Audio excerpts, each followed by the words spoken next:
ప్రియమైన విద్యార్థులారా, అందరికీ నూతన దినోత్సవ శుభాకాంక్షలు.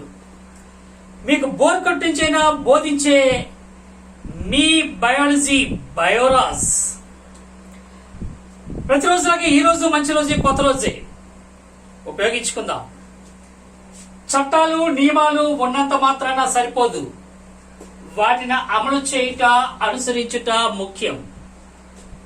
సో అలాంటి వాళ్ళే దేశంలో ముఖ్యమైన మంచి పౌరులుగా గుర్తించబడతారు. వాళ్ళే మంచి పౌరులు. సరే, పాఠ్యాంశంలోకి వెళ్దాం. ఇంతవరకు మనం మానవ కార్యకలాపాల వలన పర్యావరణానికి కలిగే అనర్థాల గురించి మనం ఎంతవరకు తెలుసుకోవడం జరిగింది. అటువంటి అనర్థాలు జరగకుండా ఉండాలంటే we have to take some steps to prevent such type of harmful human activities. మానవుడు చేస్తున్న అలాంటి దుశ్చర్యలను మనం నియంత్రించవలసిన అవసరం ఉంది. సో దీనికి మనం ఎక్కువగా ఈ ఎన్విరాన్మెంట్ నాశనం కావడానికి పెస్టిసైడ్స్ ఎక్కువగా మనకి కారణం అవుతున్నాయి. మరి అయితే పెస్టిసైడ్స్ వల్లనే కారణం అవుతున్నాయంటే వాటిని మానేయాలి. మరి వాటిని మానేస్తే ఆహార ఉత్పత్తి ప్రజలకు సరిపడినంత ఉత్పత్తి చేయగలమా? సో ఏం చేస్తే బాగుంటుంది, పెస్టిసైడ్స్ అనేవి ఎలా ఉండాలి అనేది కూడా మనం ఆలోచించాలి. సాధారణంగా పెస్టిసైడ్ అన్నది ఏ తెగులు కోసం అయితే ఉపయోగిస్తున్నామో ఆ తెగులు తాలూకా కారకాల మీద అది పనిచేయాలి. సో అది ఎలా ఉండాలంటే లెస్ హార్మ్ఫుల్ పెస్టిసైడ్స్ అనేవి, కీటకనాశనలు అనేవి లెస్ హార్మ్ఫుల్ గా ఉండాలి.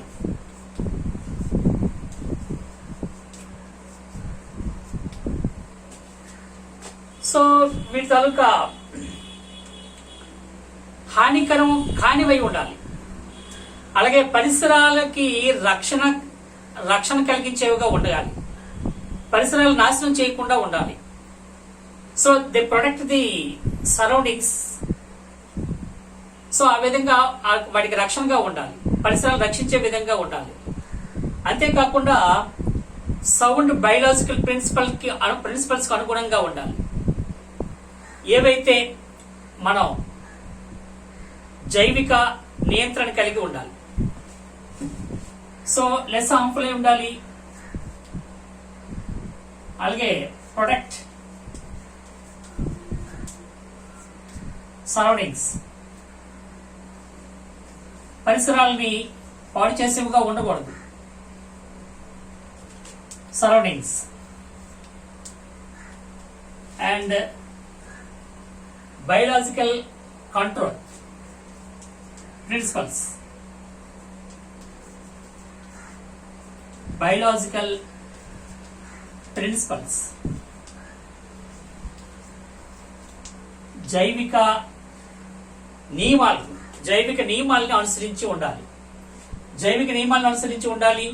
పరిసరాలను నాశనం చేసేవిగా ఉండకూడదు, అవి హానికరమైనవి కాకుండా ఉండాలి. అటువంటి పెస్టిసైడ్స్ నే మనం ఉపయోగించుకోగలిగిన పరిస్థితి ఉంటే this is the long term solution. So దీనికోసం కొన్ని స్టెప్స్ మనం తీసుకోవాల్సిన అవసరం ఉంది. So let us know such type of very important methods to take to control the damage. These are the steps for the prevention of harmful activities, to protect the nature, to protect the environment. So కొన్ని methods మనం ఈ పాఠ్యాంశంలో తెలుసుకోబోతున్నాం. అవేంటో చూద్దాం. Let us know. అందులో ఒకటవది crop rotation. పంట మార్పిడి మీకు అందరికీ తెలిసిందే. క్రాప్ రొటేషన్, పంటను మారుస్తూ ఉండాలి. ఒకే పంట అయితే దాని మీద వచ్చే తెగుళ్ళు కంటిన్యూస్ గా ఉంటాయి.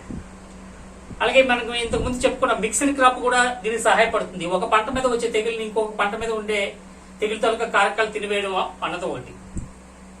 మోనోకల్చర్ అనేది ప్రమాదకరమైన ఇంతకుముందు మనం చెప్పుకున్నాం. సో ఇక్కడ crop rotation, different types of crops అనేవి మనం పెంచవలసిన అవసరం ఉంది. దీనివలన మనం ఈ పెస్ట్ ని అరికట్టవచ్చు. అలాగే ద సెకండ్ వన్, స్టడీయింగ్ ఏదైతే పెస్ట్ కీటకనాశనలు ఉంటాయో ఆ కారకాల మీద పూర్వపరాలను తెలుసుకోవడం అనేది చాలా ముఖ్యమైనది. అది వ్యాప్తి ఎలా జరుగుతుంది, ఆ కీటక ఏదైతే వ్యాధి పెస్ట్ ఉందో దానికి సంబంధించిన ఫ్యాక్టర్స్ ఏంటి, రీజన్స్ ఏంటి అనేది తెలుసుకోవడం. స్టడీయింగ్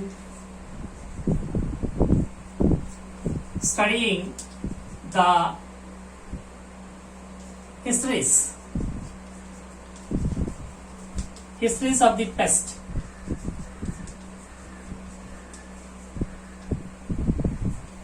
సో అదేంటంటే how they spreading, how they spread and reasons, వాటికి గల కారణాలు ఏంటి తెలుసుకోగలిగితే మనం ఈ పెస్ట్ ను కంట్రోల్ చేయడానికి, తగ్గించుకోవడానికి, to control the damage, to reduce the damage. So ఆ విధంగా ఇది మనకు ఉపయోగపడుతుంది. ఏదైతే పెస్ట్ తాలూకా పూర్వాపరాలు తెలుసుకోవడం. So it reduces the damage. And జైవిక నియంత్రణ అనేది చాలా ముఖ్యమైనది. బయోలాజికల్ కంట్రోల్, మూడవది బయోలాజికల్ కంట్రోల్ ద్వారా కూడా మనం దీన్ని నివారించుకోవడానికి అవకాశం ఉంది. జైవిక నియంత్రణ. సో దీనికి ఏదైతే తెగుళ్ళకి కారకాలు ఉంటాయో ఆ కారకాలని తినే జీవుల్ని పారాసైట్ అలాంటి పారాసైట్స్ ను ఉపయోగించి, వీటి భక్షకాలు, కీటక భక్షకాలను ఉపయోగించి మనం వాటిని నాశనం చేయొచ్చు. దాన్నే మనం బయోలాజికల్ కంట్రోల్ అంటారు, జైవిక నియంత్రణ. సో జైవిక నియంత్రణ చాలా ముఖ్యమైనది. దీంట్లో మనం న్యాచురల్ ప్రెడేటర్స్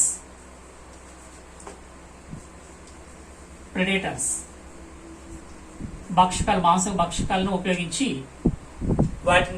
ఇవి ప్రెడేటర్స్ అనేవి వాటిని తినేస్తాయి. అందువలన పంటకి ఆ తెగులు అనేది రాకుండా ఉంటుంది, నివారించవచ్చు. ఆర్ నాక్టర్నల్ ప్రెడేటర్స్, నిశాచార మాంస భక్షకాలు, రాత్రించర మాంస భక్షకాలు అంటే night time. Nocturnals or natural predators ను ఉపయోగించి మనం పెస్ట్ తాలూకా ఆ తెగులుకి సంబంధించిన కారకాలని నివారించడం ద్వారా మనం తెగులు నివారించవచ్చు. పెస్టిసైడ్స్ వేయవలసిన అవసరం ఉండదు. సో ఇంతే కాకుండా ఇక నాలుగవది ఇంకొక విధానం చూద్దాం. వంధ్యత్వం, స్టెరిలిటీ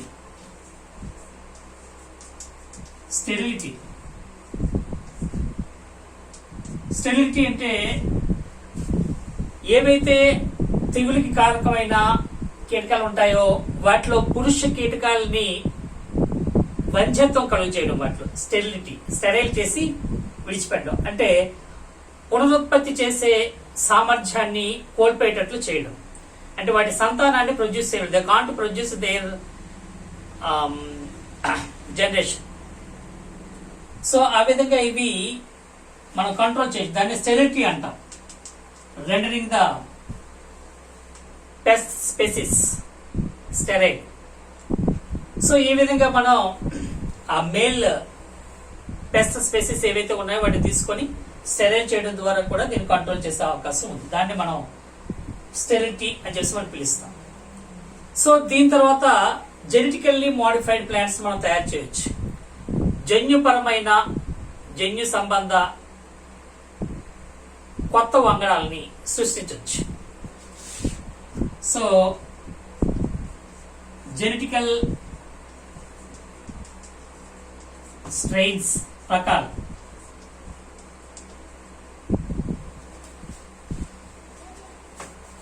జెనెటికల్ స్ట్రెయిన్స్ జన్యు ఉత్పరివర్తనాల ద్వారా రకాలను సృష్టించి వాటిని అవి resistant to the bad weather conditions and pests. ఈ ఏవైతే తెగుళ్ళని తట్టుకునే అలాగే వాతావరణ పరిస్థితులను తట్టుకునే కొత్త రకాలని సృష్టించవచ్చు. సో వాటి వలన కూడా మనం వీటిని నివారించే అవకాశాలు ఉన్నాయి. So genetically modified plants or crops varieties. So అలాంటి strains, plants or strains. So రకాలని సృష్టించడం, అభివృద్ధి పరచడం, వీటి వలన ఏముంటుందంటే రెసిస్టెన్స్ పవర్ ఉంటుంది. వీటికి resistant to the bad weather conditions and pests. తెగులని వాతావరణ పరిస్థితుల్ని తట్టుకునే శక్తి, రెసిస్టెంట్ పవర్ అనేది వీటికి ఉంటుంది.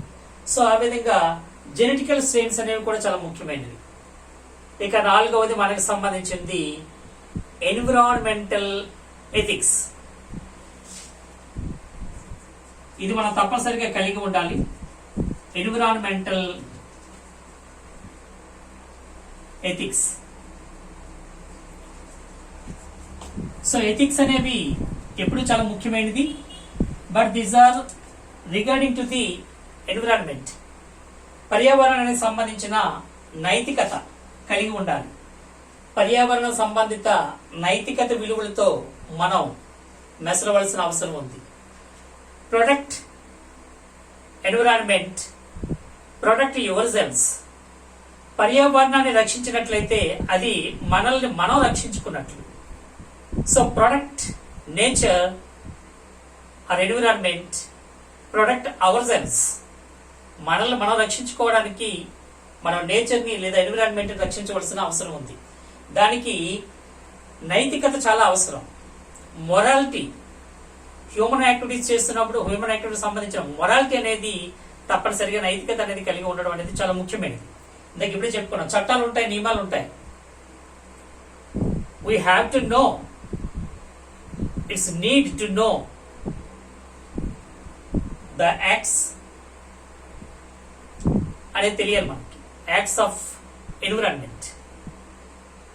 సో అది తెలుసుకొని మనం what is the basic ethics, what is right and what is wrong to do, ఏది చేయొచ్చు ఏది చేయకూడదు అనేది కూడా తెలుసుకోవాల్సిన అవసరం ఉంది.